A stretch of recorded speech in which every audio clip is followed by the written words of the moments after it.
जड़ता, थकान और कमजोरी, ये सारे आलस्य के लक्षण हैं। सफलता पाने के लिए कैसे अपने आलसी शरीर को सक्रिय बनाना है, इस विषय पर आज की एक प्रसिद्ध भिक्षु की रोचक कहानी मैं आपको सुनाऊंगा। तो चलिए कहानी की शुरुआत करते हैं। बहुत समय पहले की बात है। एक नगरी में एक व्यक्ति रहा करता था। वह व्यक्ति अपने जीवन में बहुत तनाव झेल रहा था।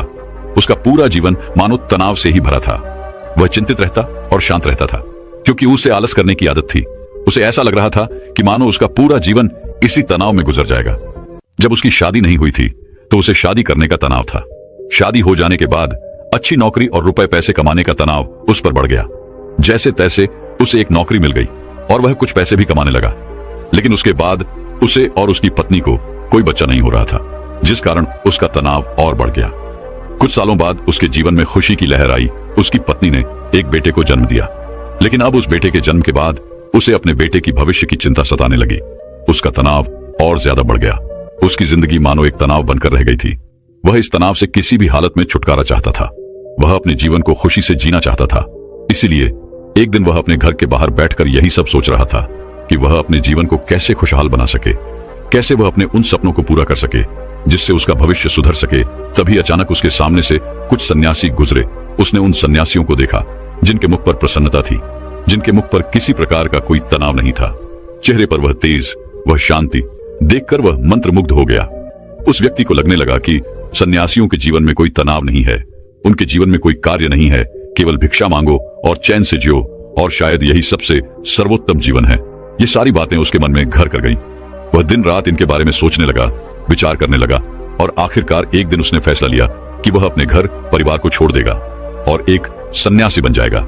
एक रात उसे मौका मिल गया और वह अपने परिवार के लोगों को छोड़कर निकल गया और भागा भागा उन सन्यासियों के पास पहुंचा और उनसे कहा कि मैं आपकी शरण में आया हूं, मुझे अपना शिष्य स्वीकार कीजिए। उन सन्यासी ने उस व्यक्ति को अपना शिष्य स्वीकार किया और आश्रम में रहने के लिए जगह भी दी। अब वो व्यक्ति उन गुरु का शिष्य बन चुका था, लेकिन वो ये भूल चुका था कि तनाव कोई जगह नहीं है, कोई घर नहीं है, कोई परिवार नहीं है, कोई देश नहीं है जिसे आप छोड़ सकें। सन्यासी जीवन ग्रहण करने के बाद उसके जीवन में एक अलग तरह का तनाव उत्पन्न होने लगा। शिक्षा ग्रहण करने का तनाव, रोज साफ सफाई करने का तनाव, और सबसे बड़ा तनाव कि मैं भिक्षा कैसे मांगू। और वहां पर उपस्थित सभी शिष्यों में यह होड़ लगी रहती थी कि सबसे बड़ा ज्ञानी कौन बनेगा। ये सब देखकर भी उसके मन में एक अलग तरीके का तनाव उत्पन्न होने लगा। कुछ दिनों तक तो उसने ये सब बड़ी ही आसानी से झेल लिया। कुछ दिनों तक सब कुछ अच्छा चलता रहा, लेकिन उसके बाद उसे अपने घर, अपने परिवार की चिंता सताने लगी। उसे उनकी याद आने लगी।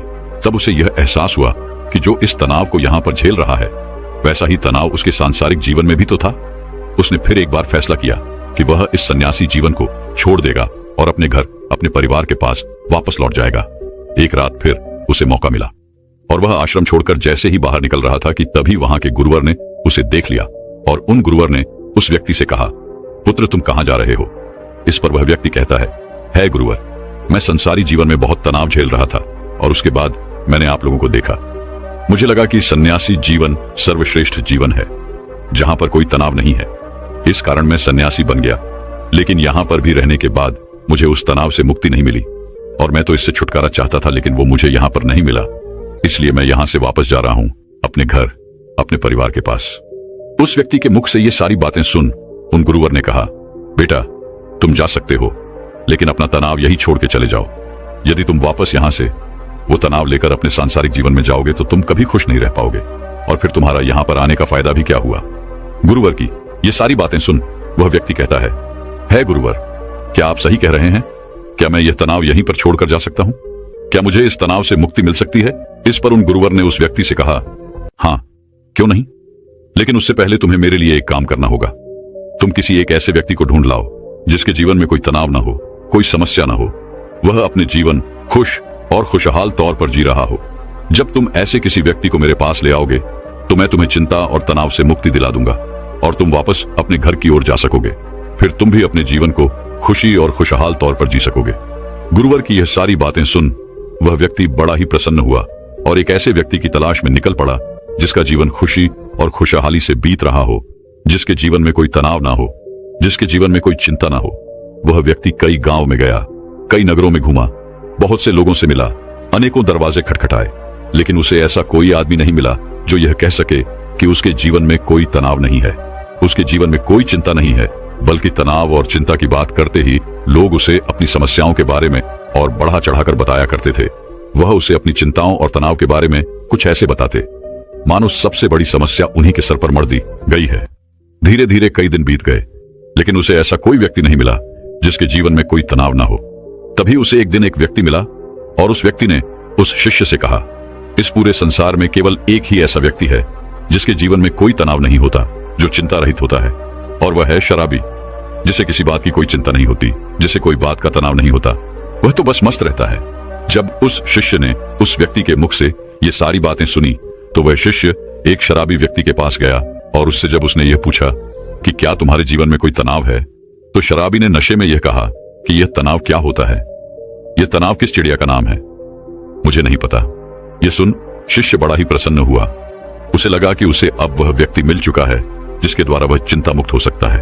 तभी उस शराबी ने उस शिष्य से कहा, मुझे तो बस एक ही बात की चिंता सताती रहती है कि अगली सुबह की मदिरा का इंतजाम मैं कहां से करूं। मेरे पास जो धन था वो तो मैंने खर्च कर दिया, मेरी पत्नी के पास जो धन था वो मैंने उससे छीन लिया, अब मेरे पास कोई धन नहीं बचा। क्या तुम्हारे पास कोई धन है? यह सुन उस शिष्य की हिस्से की सारी खुशी मनोबल पल भर में गायब हो गई और धीरे धीरे रात होने आ चुकी थी। वह शिष्य हताश होकर एक मंदिर में जा बैठा। तभी वहां पर एक छोटा सा लड़का आया और उस लड़के ने उस शिष्य से कहा, है गुरुवर, मुझे जोरों की भूख लगी है, क्या आपके पास खाने के लिए कुछ है?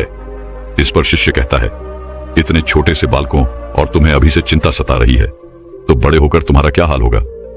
इस पर उस छोटे से लड़के ने कहा, है गुरुवर, है यह चिंता या तनाव नहीं है, या तो भूख है, मुझे जोरों की भूख लगी हुई है।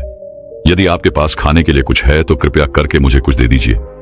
उस बच्चे के मुख से ये सारी बातें सुन वह शिष्य एक बार फिर से बड़ा प्रसन्न हुआ और उसने अपने थैले में जो 2 रोटियां रखी हुई थी उस बालक को थमा दी। जैसे ही उस बालक ने वह भोजन पूरा कर लिया उसके बाद वह उस शिष्य से कहता है गुरुवर, न जाने मेरे अगले दिन के भोजन का क्या होगा, मुझे इसकी चिंता सता रही है, क्या आप कल भी मेरे लिए भोजन ला सकते हैं? यह सुन वह व्यक्ति एक बार फिर से निराश हो गया। वह भागा भागा अपने गुरुवर के पास पहुंचा और उनसे कहने लगा, है गुरुवर, मैंने बहुत ढूंढा, मैंने हर जगह तलाश किया, कई नगर देखे, कई गांव में गया, लेकिन मुझे कोई ऐसा व्यक्ति नहीं मिला जिसके जीवन में कोई तनाव ना हो, जो अपने जीवन को सुखी और खुशहाल तौर पर जी रहा हो। हर किसी को किसी न किसी चीज की चिंता अवश्य सता रही है। कोई अपनी चिंताओं को लेकर बैठा हुआ है तो कोई अपने तनाव से जूझ रहा है। जिसके पास धन नहीं है वह धन चाहता है, जिसके पास धन है वो और अत्यधिक धन चाहता है। जिसके पास प्रेम नहीं है वह प्रेम चाहता है, और जिसके पास प्रेम है वह अत्यधिक प्रेम से भी चिंतित है। किसी के पास काम नहीं है तो वह इसलिए चिंतित है क्योंकि उसके पास कोई काम नहीं, और किसी के पास काम है तो वह इसलिए चिंतित है कि उसी के पास अत्यधिक काम है। जो कोई बीमार है वह इस बात से चिंतित है कि उसका स्वास्थ्य कब सुधरेगा, और जो व्यक्ति पूरी तरह से स्वस्थ है उसे इस बात का तनाव है कि कहीं वह बीमार न पड़ जाए। इसी प्रकार हर व्यक्ति तनाव से ग्रसित है और सभी के जीवन में चिंताएं ही चिंताएं भरी हुई हैं। इससे छुटकारा पाना नामुमकिन है। तभी उन गुरुवर ने कहा, इससे छुटकारा संभव है और इससे छुटकारा पाया जा सकता है, मगर इसके लिए तुम्हें कुछ समझना पड़ेगा।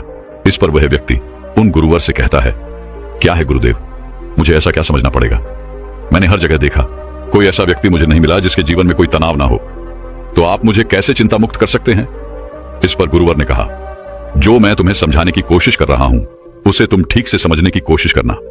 उन गुरुवर ने कुछ गीली लकड़ियां अपने आश्रम के पास से उठाई और उन्हें उस शिष्य के सामने रख दिया और कहा, इसमें आग लगा दो। उस शिष्य ने काफी कोशिश की, लेकिन उन गीली लकड़ियों में भला कहां आग लगने वाली है। पर शिष्य परेशान हो गया, लेकिन उसमें आग नहीं लग पाई।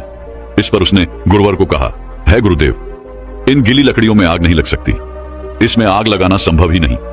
इस पर वह गुरुदेव कहते हैं, पुत्र, मैं तुम्हें यही समझाने की कोशिश कर रहा हूं कि तुम इन गीली लकड़ियों को क्या करोगे। इसे धूप में सुखाओगे या फिर इन गीली लकड़ियों को लेकर सोचते रहोगे, चिंतित रहोगे और तनाव में रहोगे। तुम चाहो तो इन्हें धूप में सुखा सकते हो, लेकिन इसमें थोड़ा सा समय लगेगा। और यदि तुम चिंता की जगह चिंतन करो तब तुम ये जरूर समझ सकते हो कि तुम इसकी जगह पर कुछ सूखी लकड़ियों का इंतजाम कर सकते हो और जिनमें आग लगाना भी संभव होगा। इस पर शिष्य गुरुदेव से कहता है गुरुदेव, आप ठीक कह रहे हैं, लेकिन ये जीवन तनाव से इतना भरा हुआ है कि जीवन तनाव मुक्त हो ही नहीं सकता है। और ऐसा क्या है कि हम अपने जीवन को तनाव मुक्त जी पाए? वह शिष्य की ये सारी बातें सुनकर उन गुरुवर ने कहा, है पुत्र, इस जीवन में कोई तनाव नहीं है। बाहरी तौर पर कोई भी तनाव उत्पन्न नहीं होता। जो भी तनाव उत्पन्न होता है वह हमारे भीतर की ओर होता है।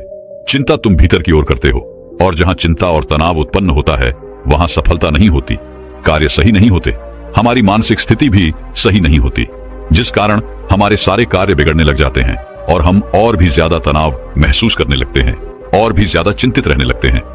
आगे वह गुरुदेव अपने शिष्य से कहते हैं, यदि चीजें हमारे मुताबिक होने लगे तो हम अपने जीवन में कभी भी तनाव महसूस ही नहीं करेंगे और न ही हम कभी चिंता करेंगे और हमारा जीवन भी खुशी और खुशहाल तौर पर चलता रहेगा। हमें चिंता करने की कोई आवश्यकता नहीं पड़ेगी। जैसे यदि ये लकड़ियां सूखी मिल जाएं, तो मैं इनमें आसानी से आग लगा सकता हूं और मेरे भीतर किसी प्रकार का कोई तनाव उत्पन्न ही नहीं हो पाएगा। तो हमारा तनाव इन लकड़ियों के स्वभाव पर निर्भर करता है। यदि कोई इस बात को पहले से ही स्वीकार कर ले कि जीवन में यदि हमें हमेशा सूखी लकड़ियां नहीं मिलती, तो तुम पहले से ही उन सूखी लकड़ियों का इंतजाम कर लोगे। और जो इस बात को स्वीकार कर लेता है, अगर उसे सूखी लकड़ियां ना भी मिले तो वह धैर्य रखता है, सब्र रखता है और उन गीली लकड़ियों को सुखाने का पूरा प्रयास भी करता है, न कि उन गीली लकड़ियों को लेकर हाथ पर हाथ धरे बैठ जाता है और अलग अलग चिंताओं में डूब जाता है कि सूखी लकड़ियां मुझे क्यों नहीं मिली और आखिर उसे क्यों मिली, आखिर कब तक ऐसा चलता रहेगा, मेरा क्या होगा, हमेशा मेरे साथ ऐसा ही क्यों होता है। इस तरह की सोच रखने वाले लोग हमेशा तनावग्रसित रहते हैं, चिंतित रहते हैं और अपने जीवन को कभी भी खुशी और खुशहाल तौर पर नहीं जी पाते। हमारा यह जीवन बड़ा ही अनमोल है। इस जीवन में कुछ समस्याएं होती हैं, तो कुछ समस्याएं हम खुद उत्पन्न कर लेते हैं, जबकि ये समस्याएं वास्तविकता में होती ही नहीं। इस पर वह शिष्य कहता है गुरुवर, आप क्या कहना चाहते हैं, जरा स्पष्ट तौर पर बताइए, मैं आपकी बात समझ नहीं पाया।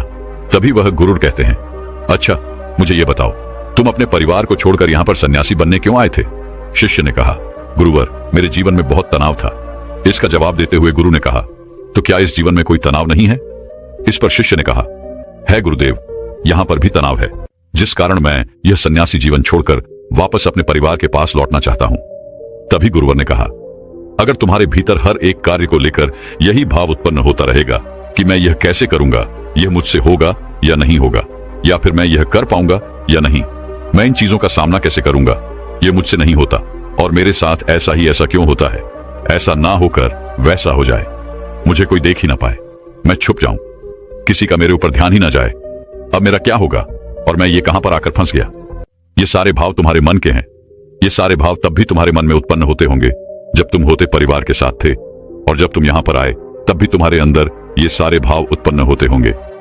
इस पर शिष्य कहता है, हाँ गुरुदेव, आप बिल्कुल ठीक कह रहे हैं, मेरे अंदर ये सारे भाव अभी तक उत्पन्न हो रहे हैं। जब मैं अपने परिवार के साथ था तब भी, और जब मैं यहाँ पर सन्यासी बनकर आपके सामने हूँ तब भी मेरे अंदर ये सारे भाव उमड़ रहे हैं। इस पर गुरुवर ने कहा, यह समस्या तुम्हारे बाहर की नहीं है। यदि तुम कोई जगह छोड़ दो, कोई स्थान छोड़ दो, तो यह समस्या कभी खत्म नहीं होने वाली। यह समस्या तुम्हारे भीतर है कि तुम्हारा ही किया धरा हुआ है। तुमने बेवजह ही अपने मन में एक तनाव बना रखा हुआ है, क्योंकि तुम्हें कल्पना में जीना अच्छा लगता है, काल्पनिक सोच रखना अच्छा लगता है। तुम उन बातों को लेकर चिंतित रहते हो जो तुम्हारे जीवन में कभी घटित होने की संभावना ही नहीं है। ऐसी सोच रख के तुम चिंताग्रस्त रहते हो, पर तुम्हारा तनाव कभी खत्म नहीं होता। जिस दिन तुम ये समझ जाओगे कि हर समस्या का समाधान होता है और उस समाधान तक पहुंचने के लिए हमें कोई न कोई कर्म करने ही पड़ते हैं, और उन कर्मों का एक परिणाम भी होता है, तो उस दिन तुम्हारे जीवन में कोई तनाव नहीं रहेगा, तुम चिंता रहित हो जाओगी। इस पर वह शिष्य कहता है, हाँ गुरुदेव, आप बिल्कुल सही कह रहे हैं। जब मैं यहाँ पर आया था उससे ठीक पहले मुझे एक छोटा सा बालक मिला था। उस बालक को जोरों की भूख लगी थी। जब उससे मैंने कहा कि तुम इतने छोटे से बालक हो और तुम्हारे जीवन में अभी से तनाव है, अभी से चिंता है, तो तुम्हारा आगे क्या होगा? इस पर उस बालक ने जवाब दिया था, है गुरुवर, ये कोई चिंता नहीं, कोई तनाव नहीं, बल्कि यह तो भूख है। तब मैं ये बात समझ नहीं पाया था कि समस्या तो भूख है। तनाव और चिंता का कोई समाधान नहीं हो सकता, लेकिन भूख का समाधान अवश्य हो सकता है। मित्रों, क्या आप भी अपने जीवन में किसी प्रकार की चिंता और तनाव से जूझ रहे हैं? क्या आप भी छोटी छोटी बातों को लेकर हजार तरह के विचार उत्पन्न कर लेते हैं और उन विचारों को लेकर चिंतित रहते हैं? ऐसे नकारात्मक विचार जो कभी भी आपके जीवन में घटित हो ही नहीं सकते, ऐसे विचारों को आप अपने मन ही मन पालते रहते हैं। ऐसे नकारात्मक विचार, नकारात्मक बातें आप अपने दिमाग पर बढ़ाते रहते हैं। तो इन विचारों का क्या लाभ? क्या आपको अभी भी लगता है कि आपके जीवन में समस्याएं हैं और उसका समाधान नहीं मिल रहा है? क्या आपको भी यही लगता है कि आपके साथ ऐसा क्यों हो रहा है? तो मित्रों, केवल एक समस्या का समाधान ढूंढिए, उन हजारों विचारों का नहीं, क्योंकि वो हजारों विचार आपके बनाए हुए काल्पनिक विचार हैं और वो आपको कभी भी आगे नहीं बढ़ने देंगे। वो आपसे बस यही कहेंगे कि ये आपसे नहीं हो पाएगा और आप उनकी बातें मान लेते हैं। इसलिए उन नकारात्मक विचारों को दूर रखिए और अपनी समस्याओं का समाधान ढूंढिए, क्योंकि चिंता और तनाव मुक्त रहने का यही एकमात्र उपाय है कि आप अपनी समस्या का समाधान कीजिए। उसके लिए कर्म कीजिए और कर्म का फल आपको अवश्य मिलेगा। अन्यथा आप केवल उन नकारात्मक विचारों में फंसे रह जाएंगे और आप अपने जीवन को कभी भी तनाव मुक्त या फिर चिंता रहित नहीं बना पाएंगे। तो दर्शकों, चलिए सफलता पाने के लिए आलस को कैसे पूरी तरह से खत्म करें, इस विषय